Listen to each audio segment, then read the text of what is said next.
Hace unos días, en la liturgia de las horas, los sacerdotes leíamos un pasaje de la Escritura, del Antiguo Testamento, en concreto del segundo libro de los Macabeos. Es un pasaje que nos puede situar, Jesús, para rezar contigo. En este segundo libro de los Macabeos, el protagonista es Judas Macabeo. Está situado alrededor, más o menos, del 150 a.C. Y después de una batalla, nos dice así el texto. Después Judas reunió al ejército y se fue a la ciudad de Odolam. Llegado el día séptimo se purificaron según la costumbre y allí celebraron el sábado. Al día siguiente, cuando el tiempo ya urgía, fueron los compañeros de Judas a trasladar los cuerpos de los que habían caído y, acompañados de sus familiares, a colocarlos en los sepulcros de la familia. Pero debajo de las túnicas de cada uno de los muertos encontraron objetos sagrados pertenecientes a los ídolos de Yamnia, que la ley prohíbe a los judíos. Se hizo evidente a todos que aquellos habían caído por esta causa. Entonces todos, después de alabar los designios del Señor juez justo, que hace manifiestas las cosas ocultas, recurrieron a la oración pidiendo que el pecado cometido fuese completamente perdonado. El valeroso Judas exhortó a la multitud a mantenerse sin pecado, tras haber contemplado con sus ojos lo sucedido por el pecado de los que habían caído. Y haciendo una colecta entre los hombres de hasta 2000 dracmas de plata, la envió a Jerusalén para que se ofreciera un sacrificio por el pecado, obrando recta y notablemente al pensar en la resurrección. Porque si no hubiese estado convencido de que los caídos resucitarían, habría sido superfluo e inútil rezar por los muertos. Pero si pensaba en la bellísima recompensa reservada a los que se duermen piadosamente, su pensamiento era santo y devoto. Por eso hizo el sacrificio expiatorio por los difuntos, para que fueran perdonados sus pecados. Y qué bonito texto, Señor, que nos propones, y que nos ayudan precisamente en este mes de los difuntos, este mes de noviembre, precisamente a rezar por esas personas, esas almas que aún no han llegado al cielo, a la contemplación de Dios mismo. El cielo es el fin último del hombre. Y para llegar al cielo hay que estar perfectamente, y solo conseguimos el cielo, incorporados a Él.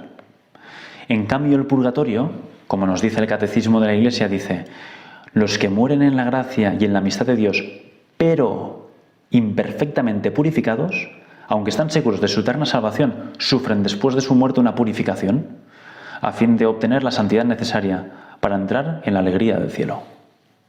Imperfectamente purificados. Imperfectamente purificados. Los que están en el purgatorio, esos miles o millones de almas, no sabemos cuántas hay, son aquellos que aún no pueden contemplar y se purifican en ese ardor de anhelo divino, de deseo de estar ya contigo, Jesús. Y nosotros desde aquí, desde la tierra, peregrinantes en la tierra, podemos ayudarles con nuestras oraciones, esos sufragios, esas oraciones por los difuntos. San José María decía: ahora no suelo tener cosas extraordinarias, que nunca he deseado, ni he querido, pero en los comienzos del Opus Dei sentía muy fuerte la compañía de las almas del purgatorio.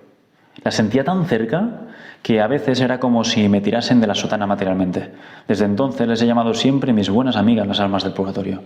Jesús, a mí me gustaría también, como San José María, poder decir mis buenas amigas, las almas del purgatorio, por lo que rezo por ellas, por lo tanto que rezo por ellas. Quizás un día es para lucrar indulgencias plenarias por las almas del purgatorio. Quizá para ofrecer esas misas por las almas del purgatorio, por las más necesitadas de tu divina misericordia, para ofrecer sacrificios, para ofrecer, mi rato de estudio, mi trabajo, mis encargos en casa. Señor, hazme generoso, hazme generoso. Quiero pedir por esas personas que están esperando, por esas almas que están esperando nuestras oraciones. Voy a leer, y con esto acabo, quizá nos pueda ayudar, una pequeña historia o anécdota de el Padre Pío. El Padre Pío tenía, uno de los muchos dones que tenía, era que se le aparecían almas del purgatorio. Y era consciente que necesitaban ayuda y sobre todo las ayudaba con la misa. Voy a leer. Una noche de invierno el padre Pío estaba junto a la chimenea rezando, absorto en la oración, y de repente vio un hombre anciano sentado a su lado, ataivado, con una capa antigua y rota. Se quedó pensando por dónde habría entrado ese hombre, ya que todas las puertas del convento estaban cerradas a esa hora. Entonces le preguntó: ¿Quién eres? ¿Quién eres? Padre, soy Pietro di Mauro, hijo de Nicolás, apodado Precoco. Morí en este convento el 18 de septiembre de 1908, en la celda número 4. En aquel entonces esto era un asilo para personas pobres. Una noche, mientras estaba en la cama, me quedé dormido con un cigarro encendido. El colchón ardió y yo me asfixié y me quemé. Todavía estoy en el purgatorio y necesito una santa misa para poder salir de aquí. Dios ha permitido que venga a pedirle ayuda. El padre Pío entonces consoló a esa alma, haciéndole saber que celebraría la Santa Misa por su liberación el día siguiente. Y así lo hizo. A los pocos días contó esta historia al padre Paulino, y los dos decidieron comprobar si este hombre había existido realmente en la ciudad.